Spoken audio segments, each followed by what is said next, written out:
উত্তর পূর্বে রাজ্যের শান্তির বাজার ত্রিপুরাতে সিপিআইএমের সমাবেশ, আর সেই সমাবেশে দেখা গেল শাসক দল ছেড়ে লাল ঝান্ডায় সামিল। নির্বাচনী জনসভায় এবার সাব্রুম থেকে চুড়াইবাড়ি সিপিআইএমের যে যোগদান সভা, জিতেন্দ্র চৌধুরী তিনি রাজ্য কমিটির সম্পাদক।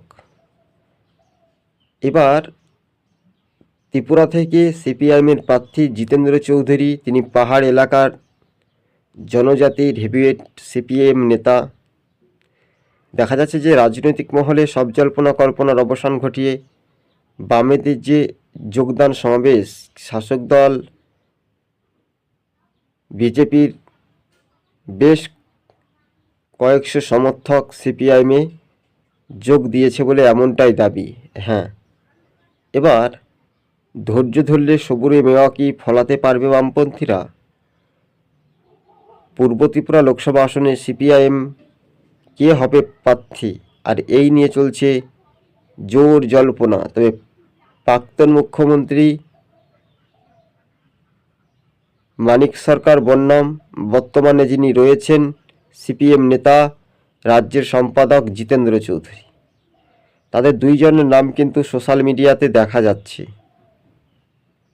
বারবার করে আমরা দেখেছিলাম যে বিজেপি প্রতিশ্রুতি দেওয়া হয়েছিল ত্রিপুরায়, সেই প্রতিশ্রুতি কিন্তু সম্পূর্ণ কিন্তু হয়নি। একেবারে স্পষ্টভাবে সেটা কিন্তু বোঝা যাচ্ছে। বাস্তবে 2024 যে লোকসভা ভোট, 100 কোম্পানি কেন্দ্রীয় বাহিনী দিয়ে বাংলাতে ভোট হবে, তার নির্দিষ্ট সময়সীমা রাজ্যের প্রশাসন কতটা সক্রিয়তা নিরপেক্ষতা বজায় রেখে কাজ করবে তার উপর প্রভাব দেখা যেতে পারে একাধিক রাজ্যের চিত্র। 100 কোম্পানি কেন্দ্রীয় বাহিনী, ত্রিপুরায় কি ভোট হওয়া সম্ভব? উপনির্বাচনে ছাপ্পার ওপর কিন্তু একটা নির্ভরশীল হয়েছিল। এবার সরাসরি আরও একটি বিধানসভায় উপনির্বাচন হতে পারে ত্রিপুরায়।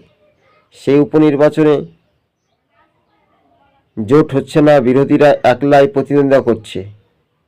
তবে আলাদাভাবে সিপিআইএম প্রার্থী ঘোষণা, কংগ্রেসও আলাদাভাবে করেছে পশ্চিম ত্রিপুরা লোকসভা আসনে। এবার শুধু সময়ের অপেক্ষা বা সময়ের সাথে ব্যাপক অংশের মানুষজন আকর্ষণীয়ভাবে 24 লোকসভা ভোটেই নির্বাচনী প্রচার তুঙ্গে শুরু করে দিয়েছেন।